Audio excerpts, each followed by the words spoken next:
Tout d'abord, je voudrais remercier le CNEF, et en particulier Eden, pour l'organisation. C'est un début, et Bezrat Hashem, on espère que ce début sera suivi, non pas d'une fin, mais d'un milieu. Alors, on est réunis aujourd'hui parce que c'est Tou Bishvat. Tou Bishvat, c'est le 15. Tet et Vav. On ne veut pas écrire en hébreu Yud et, parce que ce sont les deux lettres, les premières, le nom de Dieu a 4 lettres, Yud, Ke, Vav, Ke. Vous avez remarqué que je ne prononce pas, je dis un Ke, parce que, donc, pour éviter d'écrire le nom de Dieu, on dit Tet, Vav. 9 plus 6 égale oui. Bon, mais c'est bon. On verra tout à l'heure que ce n'est pas par hasard que la fête de Tou Bishvat tombe le 15 Shabbat. Pourquoi c'est pas par hasard? Parce qu'en vérité, il y a une discussion. Chez les Juifs, il y a toujours des discussions. L'école de Shammai se chamaillait, comme son nom ne l'indique pas, avec Hillel. L'école de Shammai dit que le nouvel an des arbres, c'est le premier jour du mois de Shvat. L'école de Hillel dit le 15. Ça a un rapport avec le nom de Dieu. Il faut savoir une chose, c'est que la Torah n'est pas un conte de fées. Il y a beaucoup de gens qui pensent que la Torah, c'est un conte de fées. C'est des belles histoires. Ça a existé, c'est des belles histoires, peut-être ça n'a pas existé, tout ça. En vérité, la Torah n'est pas un conte de fées. Chaque chose dans la Torah est précise. Chaque chose a une signification. Il y a une complexité et tout se complémentarise. Je ne sais pas si c'est un néologisme. Tout s'embrique l'un dans l'autre. Donc, ce n'est pas un conte de fées. Le mois de Shevat, n'est-ce pas, est lié au verso, Gli. Voilà, tu es verso. Ah, voilà. Alors, dis-nous un petit peu ce que c'est qu'un verso. Là. Vous savez ce que c'est un verso, en vérité?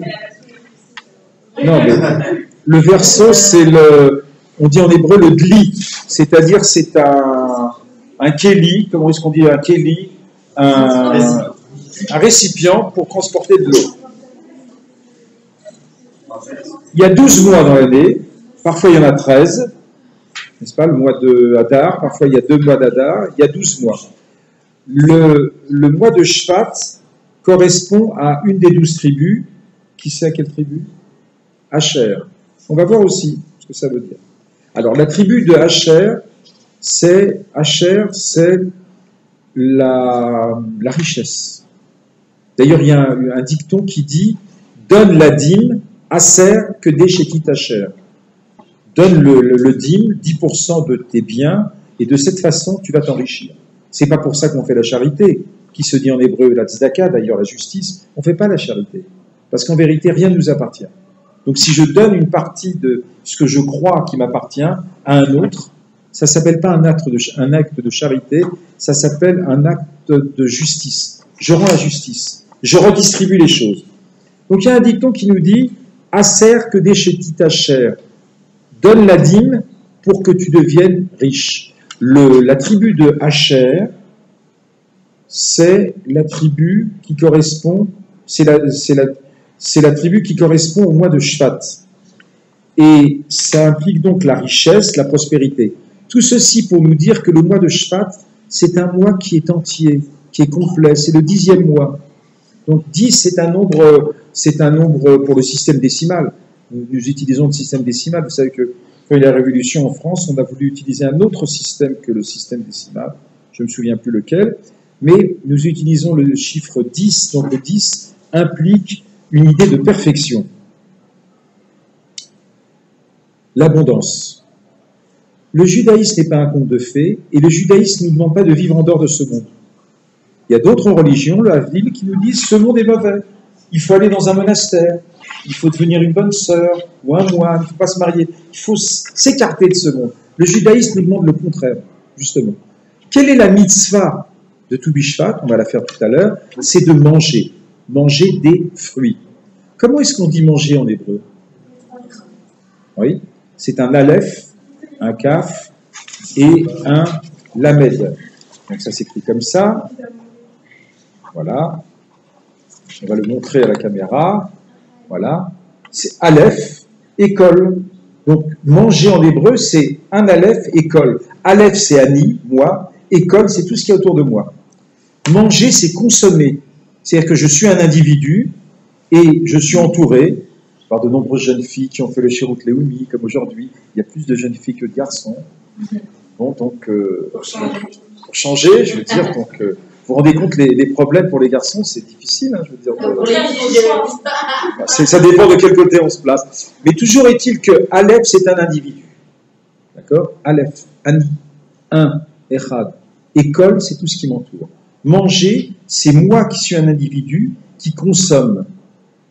Je consomme des fruits, je consomme des vêtements, je consomme de l'eau. C'est la consommation. La question qui se pose, c'est est-ce que je consomme ou est-ce que je suis consumé? Qui consomme qui? Avec la publicité, je ne consomme pas, je suis consumé.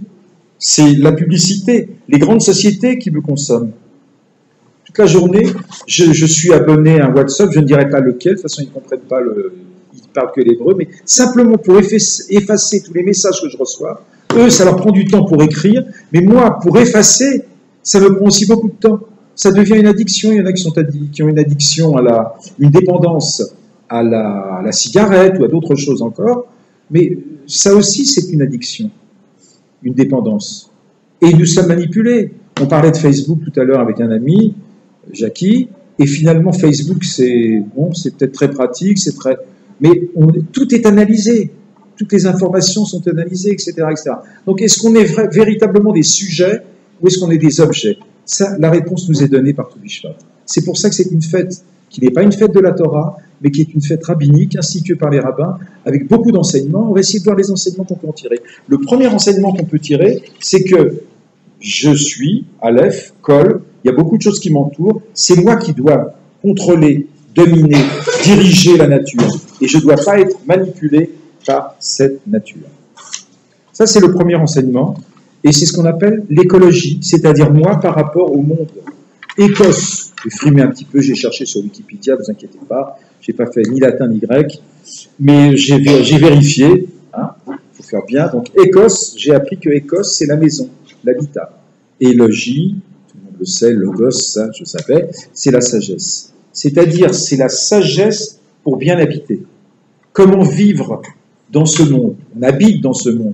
Nous sommes des Toshavim, des habitants de ce monde. D'ailleurs, le but de la création, comme c'est expliqué dans le Midrash Tanhuma, comme c'est expliqué par exemple dans les ouvrages de la Kabbalah et de la Chassidut, dans le Tanya, c'est Nitave Akadosh Baruch Hu, Liot Lo Dira Betartonim. Dieu a créé ce monde, il avait une envie. Pourquoi est-ce que le Midrash des rabbins utilise le terme d'envie? Parce qu'une envie, ça ne peut pas s'expliquer.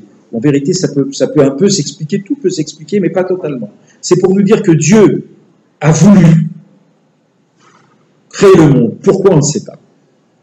Mais, alors il y en a qui vous disent, il y a différentes explications. J'ai un livre où on me donne 27 ou 25 explications. Il n'avait pas le besoin, mais il a voulu donner. Pour donner, il faut qu'il y ait quelqu'un pour recevoir. Et ce qu'il veut, Dieu, c'est que ce monde, c'est une grande maison, il veut se sentir à l'aise dans cette maison. Ça veut dire quoi, se sentir à l'aise dans cette maison? Ça veut dire, il veut que nous, tous, nous transformions cette maison, nous l'améliorons, nous la transformions, et que ça soit un monde où il fasse bon vivre. Par nos actions, on peut arriver progressivement à transformer ce monde, et ça s'appelle l'Imot HaMashiach, la venue du Mashiach. Il ne faut pas croire que Mashiach va venir en parachute. Mashiach, c'est un homme, un manik, un dirigeant, et finalement, il sera là pour diriger et pour finaliser quoi? Toutes nos actions, toutes nos bonnes actions, tout ce que nous avons fait pour transformer le monde et pour nous emmener donc vers la Géoula. D'ailleurs, le mot Géoula en hébreu, très important l'hébreu.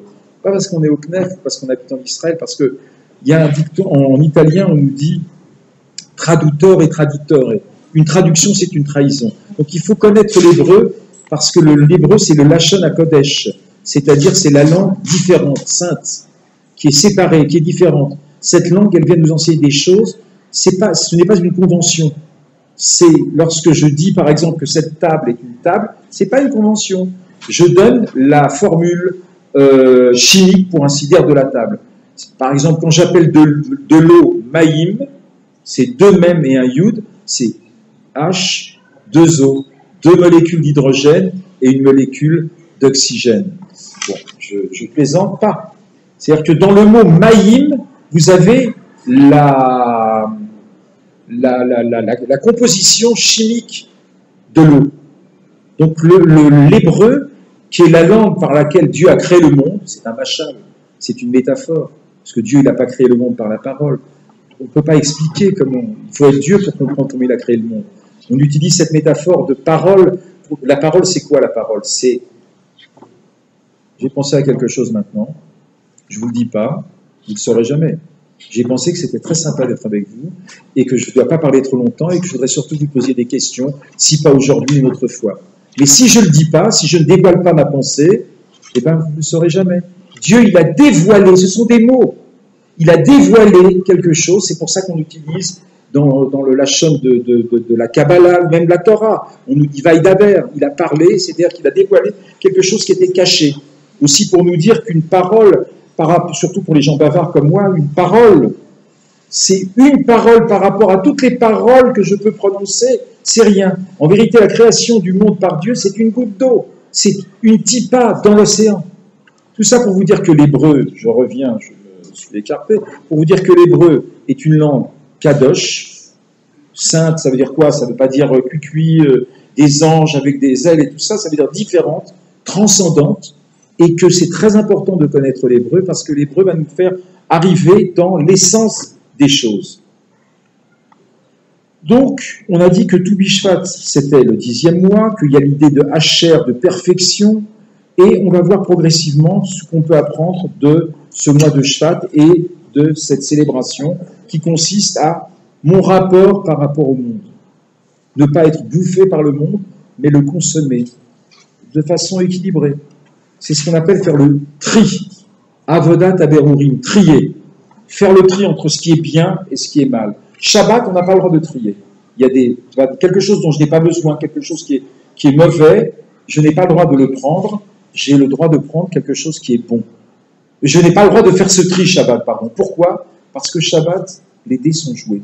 L'histoire est terminée, c'est le 7e jour, c'est la finalité. On chante d'ailleurs, Shabbat, c'est comme le monde futur. Tout est trié.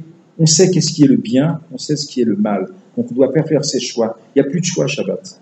On dit d'ailleurs que Shabbat, on est tellement à un autre niveau, on nous dit qu'on a une âme en plus. Je ne sais pas ce que ça veut dire, mais on est différent. Le Talmud nous donne comme exemple, c'est que même un Amaharetz, même un illettré, ou quelqu'un qui n'est pas très, pas simplement illettré, mais quelqu'un qui est un, je sais pas moi, qui est un borderline, il ne ment pas Shabbat. C'est pas qu'il ne veut pas mentir, c'est qu'il ne peut pas mentir. Shabbat, c'est une autre dimension. Vous allez me dire, oui, mais lui, il ment quand même et tout ça. Bon. Mais en général, Shabbat, on est tellement, toute la création, et c'est tellement élevé qu'on n'a plus à faire ce choix entre le bien et le mal, et qu'on a été transformé. C'est peut-être pas le cas, malheureusement, mais c'est ce qui devrait être. Je fais une parenthèse importante pour nous qui venons de France, c'est que Shabbat prochain,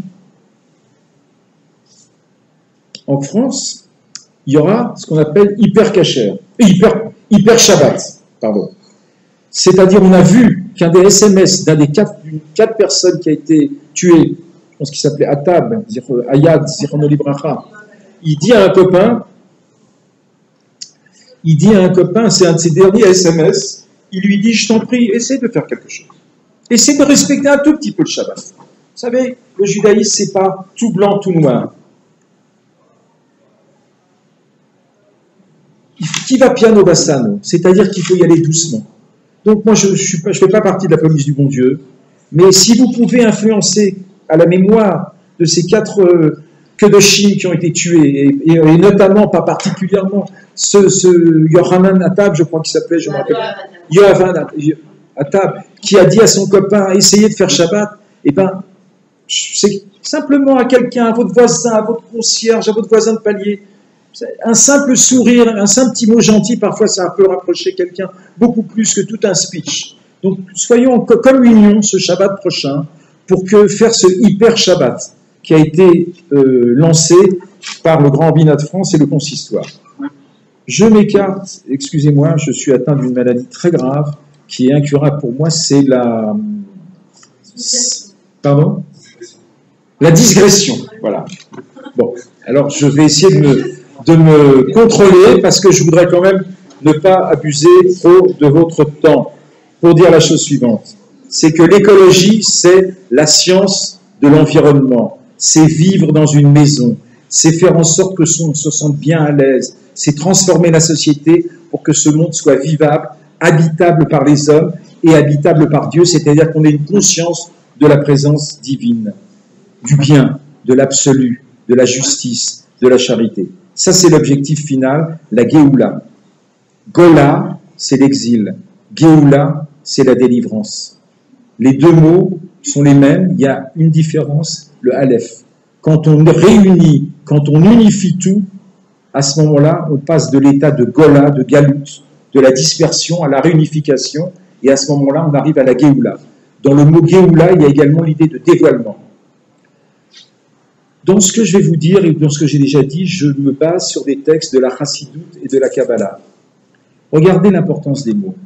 La Kabbalah, la Kabbale, ce qui est mystérieux, quelque chose de mystérieux, une Kabbale, on dit en français, ou la mystique, le mystère, ça c'est le français.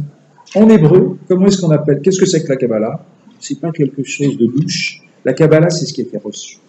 En vérité, la Kabbalah, Rabbi Shimon Bar Yochai, c'était pas un type c'était pas un rabbin ou une personne qui était dans le ciel, c'était quelqu'un qui vivait dans ce monde et qui a reçu, qui a transmis ce qu'il a reçu. C'est un enseignement qui a été transmis de génération en génération.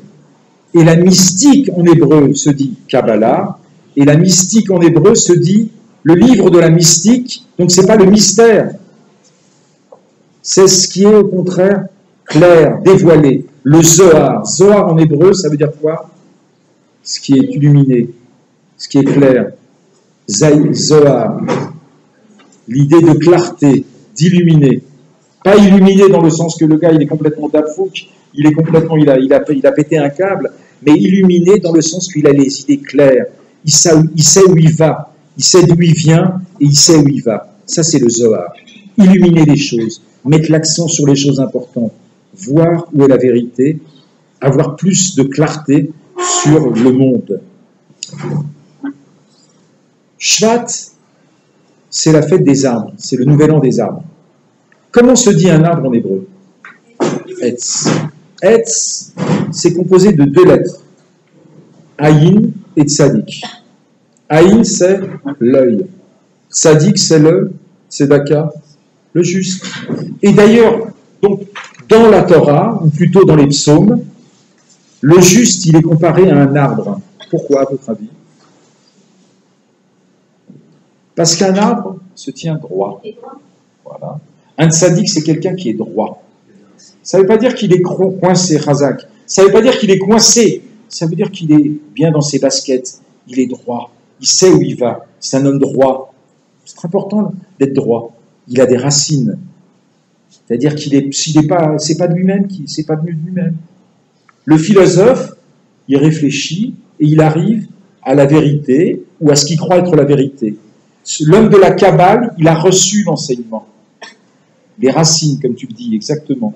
Donc l'arbre se tient droit, il a des racines qui sont cachées, c'est notre histoire, c'est la Neshama, la spiritualité, il y a le tronc de l'arbre, et puis il y a des branches. C'est-à-dire que ce n'est pas quelqu'un simplement qui est droit pour lui-même, comme Noach par exemple, mais c'est quelqu'un qui était un tzaddik, mais un tzaddik qui pensait à lui. Il s'est enfermé dans sa synagogue, dans sa yeshiva. Après-moi le déluge, on dit en français, c'est après-moi le déluge. Non, c'est quelqu'un comme Abraham, qui est un tzaddik, ou comme Moshe. On nous donne la différence entre Noach, Abraham et Moshe. Noach, après-moi le déluge. Abraham, maison ouverte. Le Midrash nous dit qu'il n'y avait pas de mur, il y avait que des portes. Je ne sais pas comment ça tenait, c'était une souka peut-être. Enfin, une souka, il faut qu'il y ait des murs, au moins 3. 2,5, 3. L'ouverture, il va vers les autres, Abraham. Ça, c'est les arbres, les fruits. Je ne pense pas qu'à moi, je ne suis pas qu'un tronc, comme Jacques, du tronc. Rions, Bon, un tronc. Il est fatigué à 9h du soir. On ne peut pas avoir des boulaques trop...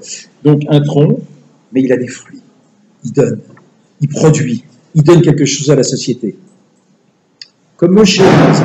Moshe, il ne va pas simplement vers l'autre, mais il prend des risques et il dit même, il discute avec Dieu, il se dispute avec Dieu, il ne se discute pas, il dispute avec Dieu, il lui dit, écoute, si tu ne sauves pas le peuple, mon peuple, eh ben, tu peux m'enlever de ton livre. Ça ne m'intéresse pas. Moi, c'est fini. Donc, d'égal à égal, pour ainsi dire. Et Dieu, nous dit-on, eh ben, il accepte. Et 3 types de tzadikim. Donc, le mois de Shvat, le nouvel an des arbres, les arbres sont les tzadikim. Alors, on a dit qu'un arbre en hébreu, ça se dit etz, c'est-à-dire aïn tzadik. Aïn, c'est l'œil, tzadik, c'est le tzedek, la justice. Ça donne un arbre. C'est-à-dire que quand je regarde les choses comme il faut, avec le bon œil, il n'y a pas de mauvais œil, ne vous inquiétez pas. Ramsa, non, ça n'existe pas. Je sais que c'est la fête de Yitro pour les thunes. Je sais que la Torah est une, je sais ça, tout ça. C'est Shabbat, mais il n'y a pas de mauvais œil. Il n'y a pas de... C'est pour les garçons, il paraît, Shabbat. Voilà. Ouais, je sais, c'est ça qui nous intéresse en vérité. C'est important. Toute coutume est importante et respectable. Aïn, tzadik, regarder les choses comme un tzadik, ça fait un etz. Donc voir les choses en profondeur. Etz Hatzadeh, l'arbre des champs, ça fait la valeur numérique de 474. Ne inquiétez pas, j'ai lu ça, je ne suis pas capable de faire des guématriades. Il y a des gens qui vous disent, je connais quelqu'un ici qui... Il fait que ça d'ailleurs. Toi tu arrives à... Voilà. Donc, Etz Hatzadeh, c'est combien? Voilà. Ça correspond à Da'at. Ouais, mais non, elle est prof de maths, donc Etz Hatzadeh, l'arbre des champs, égale 474, égale Da'at, la connaissance. Donc, le tzaddik, celui qui se comporte comme un arbre, comme il faut, qui a des fruits, qui donne, qui est branché, c'est ça être branché finalement. Tout le monde veut être branché, mais ça dépend à quoi, je veux dire. Qui est branché aux racines, à la spiritualité, à nos ancêtres qui n'étaient pas des Gaulois. Ce tzaddik, s'il regarde les choses dans la bonne direction, à ce moment-là, il a le da'at, il a la connaissance. C'est-à-dire qu'il comprend les choses. Il n'y a rien de plus merveilleux dans la vie que de comprendre. On a dit que le 15 Shvat, c'était le 15, c'est les 2 premières lettres du nom de Dieu.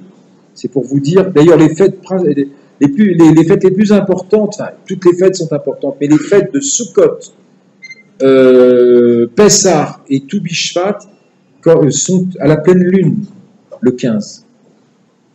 Pas par hasard, c'est les 2 premières lettres du nom de Dieu, et c'est aussi la pleine lune. Pourquoi? C'est parce que la lune reçoit la lumière du soleil, le peuple juif est comparé au soleil, le peuple juif est comparé à la lune. Pourquoi? Parce que le peuple juif reçoit la lumière du soleil. Dieu n'est pas le soleil, mais l'astre qui donne la lumière, et Dieu est lumière, il éclaire les choses, et la lumière c'est très important. On le voit dans l'écologie aussi, biosynthèse, n'est-ce pas? S'il n'y a pas de lumière, il n'y aurait pas de vie. Eh bien, la lumière, c'est-à-dire la lumière divine, Dieu, ce qui éclaire, nous la recevons, nous sommes, le peuple juif donc est comparé à la lune parce que la lune ne fait que retransmettre la lumière du soleil. Et donc, le 15 du mois, Tu B'Shvat, Sukkot, Pessah, c'est le moment où il y a le maximum de lumière reçue par la lune. On va maintenant voir, ce qui veut dire qu'on arrive presque à la fin, donc rassurez-vous, les 7 fruits d'Israël. Ensuite, on reviendra un petit peu, si vous voulez bien, très brièvement sur l'arbre en soi. Et puis ensuite, on fera le seder de Tu B'Shvat. D'abord, c'est pas par hasard qu'il n'y a pas d'hasard. Comme je vous l'ai dit dès le départ, tout est connecté. 7. Pourquoi 7 fruits? Pourquoi pas 8 fruits? Pourquoi 7 semaines? Pourquoi 7 peuples? Tout ça correspond aux sphirotes. Les sphirotes, c'est quoi? Ce sont les chiffres. C'est quoi les 7 semaines? Les 7 semaines. Les 7 semaines entre Pessah et Shavuot. Les 7 jours. y a plus que 7 jours. Il faut faire attention quand on parle de cela, parce qu'il faut être précis. Il y a les jours de séparation entre l'homme et la femme, les Shiva, Yemenekim, les 7 jours d'interruption, mais qui sont précédés de 5 jours. Donc c'est un minimum de 12. Donc quand vous devrez mettre en pratique ces choses-là, ne pensez pas à 5 plus 7, apprenez ces lois, il faut faire donc... mais sachez quand même qu'il y a 7 jours de purification. Il y a 7 semaines de purification entre Pessah et Shavuot. Il y a les 7 midot, les 7 sphirot. On va expliquer brièvement ce que c'est. On a parlé du chiffre 10 tout à l'heure. La manifestation de Dieu, elle se passe en 10 étapes. Un enfant, chez les êtres humains, il met 9 jours à apparaître.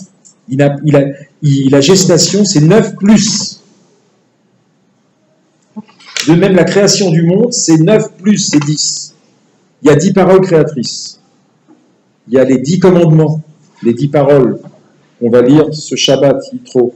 Il y a les 10 plaies d'Égypte. Le Maharal de Prague, d'ailleurs, nous fait remarquer que les 10 plaies d'Égypte sont à mettre en parole avec les 10 paroles de la création et les 10 commandements. Ce parallèle, on ne peut pas faire maintenant ici, c'est les 10 paroles de la création, c'est Dieu qui est dans la nature. Les 10 lois, il y en a plus que 10, il y en a 613. Il y a 620 mots, 620 lettres qui composent les 10 commandements. Si vous comptez, vous verrez qu'il y en a 620. Il y a 613 commandements, plus 7 commandements rabbiniques, plus 7 lois de Noé. Les 10 commandements, c'est la moralité. Donc on a dit la création, les 10 paroles créatrices, la morale, comment se comporter, les 10 commandements. Et les 10 plaies d'Égypte, Dieu qui intervient dans l'histoire. Donc il y a un lien dans tout ça. C'est le même Dieu qui a créé, c'est le même Dieu qui a donné les lois de la nature, c'est le même Dieu qui a donné les lois morales, c'est le même Dieu qui intervient pour punir ou pour récompenser les 10 plaies d'Égypte. Les 10 sphirotes, c'est Chochma Bina Voda'at, c'est-à-dire l'intellect, les émotions, Chesed, Gevura, Tiferet, c'est-à-dire le yin, le yang et la synthèse des deux, Chesed, la bonté, Gevura, la rigueur, Tiferet, la beauté, l'harmonie des deux. Hein? Parce que l'harmonie, c'est pas un beau tableau, c'est un tableau qui est fait de plusieurs couleurs. C'est pas un tableau, c'est pas de la peinture sur un mur. Un beau ciel bleu, c'est beau. Un blanc cassé, ça peut être beau. Mais ce qui est encore plus beau, c'est l'harmonie de plusieurs couleurs. Eh bien, ces 10 sphirotes, c'est 3 plus 7, ça correspond aux 7 jours. Il y a 7 fruits qui correspondent à 7 attitudes dans la vie. On va voir lesquelles. Qui correspondent aux 7 jours de la semaine. Le blé, c'est le chesed, la bonté. C'est l'aliment de base.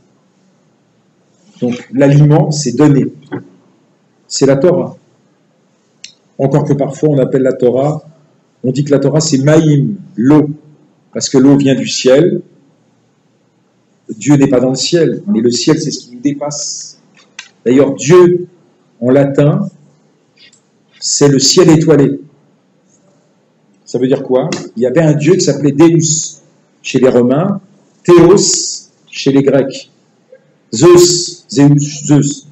J'ai demandé à un prof de latin un jour, il m'a expliqué l'étymologie. Il faut pas qu'on tombe. Même dans les langues vernaculaires, ils ont cherché l'étymologie. Donc le ciel étoilé, le ciel c'est quoi? C'est ce qui nous dépasse, c'est ce qui est transcendant. Les étoiles, c'est ce qui brille. Les navigateurs avaient besoin des étoiles pour se diriger. C'est ce qui est clair. Donc Dieu, c'est celui qui nous dépasse et qui nous dirige, qui nous donne un sens à notre vie. En hébreu, Dieu, c'est l'être. Yudke Vavke. Moïse, il y a quelques semaines dans la paracha, dit « Qui tu es? Donne-moi ta carte d'identité, je veux savoir qui tu es. » Il a répondu « Je suis ». La seule chose qu'on peut dire de Dieu, c'est qu'il est. Je suis. Nous, on est là jusqu'à 120 ans. On est contingent. On est nécessaire. On est contingent. Dieu est nécessaire. Alors, Chesed, on dit que la Torah vient de Maïm, de l'eau, parce que l'eau vient du ciel, donc de ce qui nous dépasse, parce que l'eau purifie, nettoie, parce que sans eau, on ne peut pas vivre. Mais il y a un autre aliment, qui est comparé à la Torah, c'est le blé, le chesed, le don, chita. La chita correspond à l'âme. Nous avons deux tendances. Nous avons une tendance vers le bien, nefesh elokit, l'âme divine, tout est divin. Mais Dieu est plus que tout. Pour ceux qui ont fait de la philo, au bac en tout cas, ils ont entendu parler de Spinoza, le panthéisme, pan, tout, théisme, la totalité. Tout est divin. La nature est divine. Nature en hébreu, ça se dit comment? Et de la guématria, on verra que la nature, c'est la même valeur numérique que Dieu, Elohim. La même valeur numérique. Parce que tout est Dieu. C'est pour ça que Elohim, ce nom de Dieu-là, il est au pluriel. Parce que le monde est pluriel. Et Teva, c'est la même valeur numérique. Teva en hébreu, c'est ce qui est enfoui, qui est caché.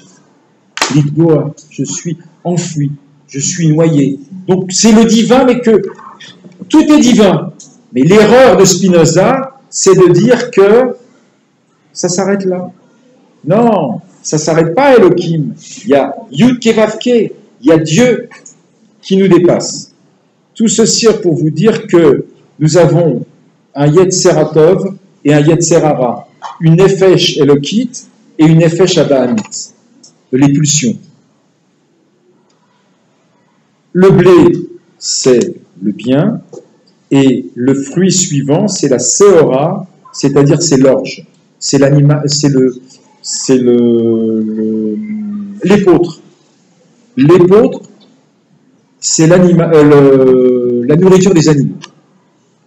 À Pessah, le deuxième jour, on apportait le homer qui était de la Seora, de l'épeautre, et le dernier sacrifice qu'on apportait après 49 jours, c'était du blé.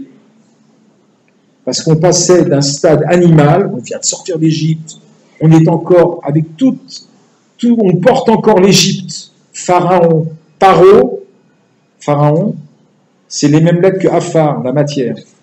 C'est le matérialisme. Les limites, Mitzraïm. On sort d'Égypte, après 49 jours, on est enfin libéré, on reçoit la Torah, 49e jour, on ne mange plus de l'épeautre, on mange du blé. C'est l'orge. Donc, et c'est Gvura. La matière est limitée. Gvura, c'est le din, c'est ce qui est limité. Tandis que le blé, c'est l'illimité. Tu veux? Bon. Donc, vous voyez comment c'est important de voir la valeur numérique de Teva et de Elohim. Le fruit suivant, c'est le Geffen, Yahin. Et la valeur numérique de Yahin, c'est combien? Razak, 70. Là, tout le monde est d'accord. C'est la même valeur numérique que Sod. C'est quoi Sod? C'est aussi 70, puis c'est la même valeur numérique. C'est ce qui est caché. Tout le monde sait que quand on boit un petit peu de vin, qu'est-ce qui se passe? Simra Poretz Gader. On est joyeux, on s'éclate, on est joyeux. Et ce qui était caché se manifeste. On voit ce que, ah oui, tu vois, maintenant, il dit vraiment la vérité. Ce qui cachait, tac, il boit, il se laisse aller. C'est Tiferet, c'est-à-dire l'harmonie. Très important de boire du vin d'ailleurs, pour les antioxydants. Donc chaque jour, un petit verre de vin. On fait rapidement parce que je vois que certaines personnes s'impatientent. Moi aussi d'ailleurs. Tena, la figue. J'avais oublié d'acheter des figues, il y en a. Merci. Ça correspond au Beged. Parce que Adam et Chava, la tradition nous dit qu'ils étaient habillés avec quoi? Ils étaient habillés avec, non pas des feuilles de palmier, mais des feuilles de vigne. Comment on dit en hébreu un vêtement? Et ça vous fait penser à quel mot? Et c'est quoi Boged? Un traître. Ouais. Donc finalement, les vêtements, ce sont des masques. Il y a des gens qui se cachent là, avec leurs vêtements. En vérité, qu'est-ce qu'il y a? Si on creuse un petit peu, les vêtements, c'est l'apparence. Beged, boged, trahison. C'est pas, on ne s'habille pas simplement pour des pour des raisons climatiques, pour la tsniout, oui, mais on s'habille aussi parce qu'on veut paraître. Alors il y a paraître et il y a être. Qu'est-ce qui est plus important? Voilà. Qu'est-ce qui est plus important, être ou avoir? C'est la question. Mais moi je me rappelle le premier cours de philo, c'était être ou avoir. Le prof nous dit, Zaclade, à la vache à l'homme, prenez une feuille de papier et écrivez être. Qu'est-ce que vous pouvez marquer dans la colonne être? Et qu'est-ce que vous pouvez marquer dans la colonne avoir? À votre avis, hein, il y a très peu de mots dans être. Par contre, dans avoir, il y a beaucoup de mots. Il y a beaucoup de verbes. Parce qu'on est plus tourné vers l'avoir que l'être. J'avance très rapidement parce qu'il se fait tard. Shemen Zaït. Donc, c'est l'huile. C'est pour ça qu'on a apporté des olives. J'avais oublié. Les olives, Shemen, ce sont les mêmes lettres que Neshama. C'est quoi Shemen, l'huile? Neshama, c'est quoi? Voilà. Comment est-ce qu'on fait de l'huile? On peut faire de l'huile de n'importe quoi. On prend des noix, on les presse, on a de l'huile. Des cacahuètes, du lin, par exemple, très bon, oméga 3. On presse. La neshama, c'est ce qu'il y a, la profondeur. Quand je presse quelque chose, j'ai vraiment, qu'est-ce qu'il y a dans le ventre, qui sait véritablement. J'aime pas parler de ça, du mal, parce que le mal, on ne peut pas l'expliquer. La plus grande difficulté pour un croyant, c'est d'expliquer le mal. Comment est-il possible que... Mais il se trouve que souvent, le mal nous fait prendre conscience de... Je suis en train de marcher, j'oublie même où je vais. J'oublie même que je suis en train de marcher. Métro, boulot, dodo. Vous connaissez ça? C'est ce qu'on fait toute la journée. Mais parfois, on se cogne contre quelque chose, et là, on se rend compte de Ra, en hébreu, c'est mal. Ce sont les mêmes lettres que R, les itorer, se réveiller. Donc, je ne suis pas en train de donner une explication du mal. Il n'y a pas d'explication. La personne qui vient en vous disant « c'est une punition divine », elle dit n'importe quoi. Il n'y a pas de punition divine. Oui, il y a un jugement divin, mais Dieu n'est pas un flic en train de punir les gens et de les fouetter et tout ça. Ça, c'est une conception absolument enfantine des choses. Maintenant, expliquer le mal, j'en suis incapable. Mais ce qu'on constate, c'est que lorsqu'on écrase un fruit, on arrive à avoir de l'huile. Souvent, on a besoin d'écraser, d'avoir des difficultés pour prendre conscience de. Et c'est vrai que lorsqu'on a mal, ça nous fait réagir à. Et parfois, le mal est un peu nécessaire. Si je mets mon doigt au feu, je mets ma main au feu, n'est-ce pas? Si je ne sentais pas que ça brûlait, ben, j'aurais plus de main. Donc je dis ça sur des petits pieds, je veux dire, parce que c'est trop facile d'expliquer le mal. Je ne dis pas que c'est une explication du mal, mais en tout cas, c'est une des conséquences du mal. On termine en disant que l'arbre, il y a 3 parties dans l'arbre. Il y a le shoresh, le goufaïlam et les pérotes, c'est-à-dire les racines qui sont cachées. C'est la tradition, c'est la tradition qui nous est transmise par nos ancêtres, c'est la spiritualité. Il y a le gouf, n'est-ce pas? C'est-à-dire l'essentiel, c'est la Torah, c'est-à-dire ce qui est la base du judaïsme. Si on est croyant, c'est la Torah qui vient de Dieu, sinon c'est la culture juive. Ici, dans les écoles en Israël, on étudie malheureusement la Torah, souvent le Tanakh, comme une culture, c'est beaucoup plus que ça, nous le savons.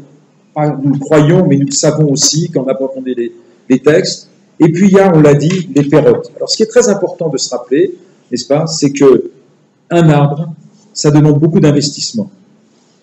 Mais c'est pas simple, c'est une petite graine, mais si on cultive son jardin, rappelez-vous les textes qu'on a fait dans la gare de Michard, il faut cultiver son jardin, n'est-ce pas, en français, classe de terminale, de première, oui, des bons souvenirs. Il faut cultiver son jardin. Il faut cultiver, ça demande un investissement, il faut cultiver. Une petite graine devient un arbre. Un petit enfant, si on l'éduque, et nous sommes tous des petits-enfants, les maris en tout cas sont des grands-enfants, n'est-ce pas? Et donc on cultive, alors à ce moment-là on aura un bel arbre avec des fruits. Donc savoir cultiver son jardin, s'investir dans l'éducation, s'investir dans sa propre éducation, et le critère de réussite, c'est les fruits, ce que ça va donner, c'est-à-dire laisser quelque chose à l'humanité, pas simplement garder pour soi, mais également partager. Et la dernière chose, c'est de dire qu'il faut être à l'image de l'arbre, c'est-à-dire qu'il ne faut pas rester statique. La différence, nous apprendons entre l'homme et l'ange, c'est que les anges, ils sont statiques. C'est pour ça que quand on dit la gdoucha, on a les pieds joints, on se lève, tac, tac, tac, kadosh, kadosh, kadosh, comme Sam, kadosh, le directeur général du CNEF, que je remercie publiquement. Donc, kadosh, n'est-ce pas? On se lève les pieds 3 fois, la gdoucha. On reprend. La différence entre un saint, un ange, c'est qu'il est statique. Mais nous, les hommes, nous, les êtres humains, on est des mahalas, on n'est pas statiques. On progresse, on avance. Chaque jour, il y a des hauts, il y a des bas. Et on avance comme l'arbre qui grandit. Alors, ce que je me souhaite et ce que je vous souhaite, c'est de grandir et de progresser dans la vie. La prochaine fois, je ferai mieux, c'est-à-dire que je serai plus bref. En tout cas, je vous remercie pour votre patience.